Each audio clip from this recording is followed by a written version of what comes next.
Today is Friday, but Sunday's coming. I see this posted a lot on Good Friday, and we do need to be reminded of the victory and the celebration that's coming.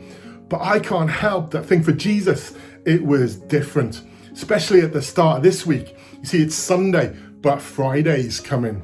We tracked what Jesus has done each day this week, and it started on Sunday, Palm Sunday, when he rode triumphantly into Jerusalem. That week, though, it quickly deteriorated for him.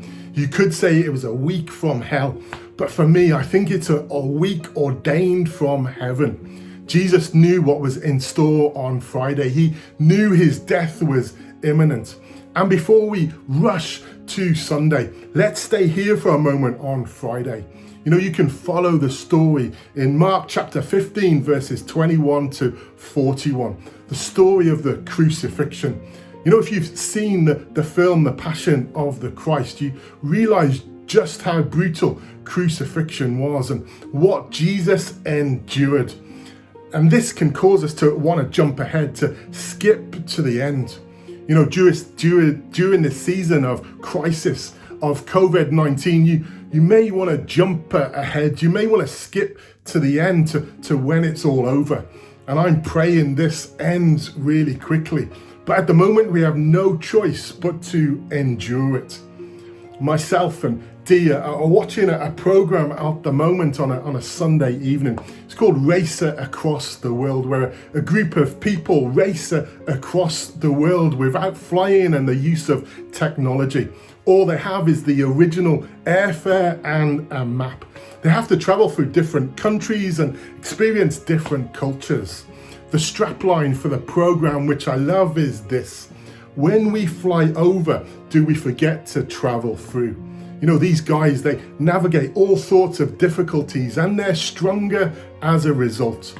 Because when we jump ahead, when we want to skip to the end, we can miss what God has for us going through something. I want to encourage you today not to jump ahead, not to rush ahead to Sunday, and don't rush through this season.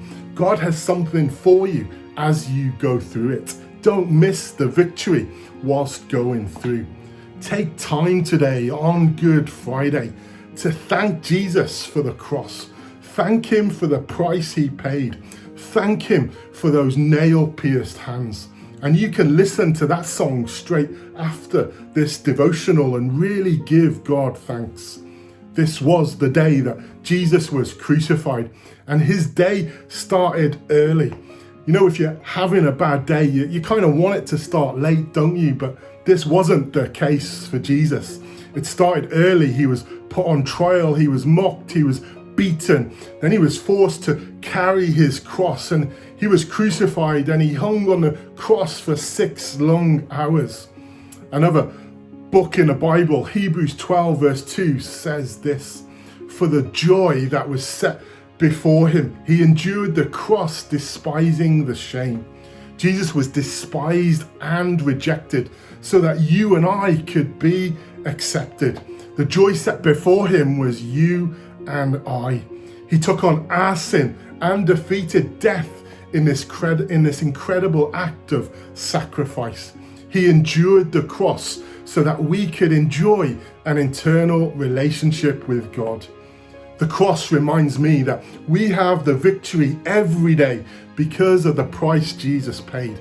May you know that as you endure this crisis season, you can enjoy your relationship with your Heavenly Father. You may never get this time back again. Guys, I want to encourage you to not miss out.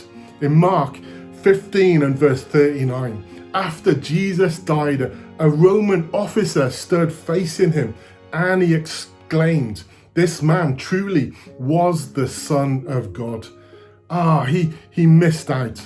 This Easter, I pray that as you spend time facing Jesus, that you see him for who he really is. And may you also know that every day you have the victory because of the price Jesus paid as you go through this season. Be blessed.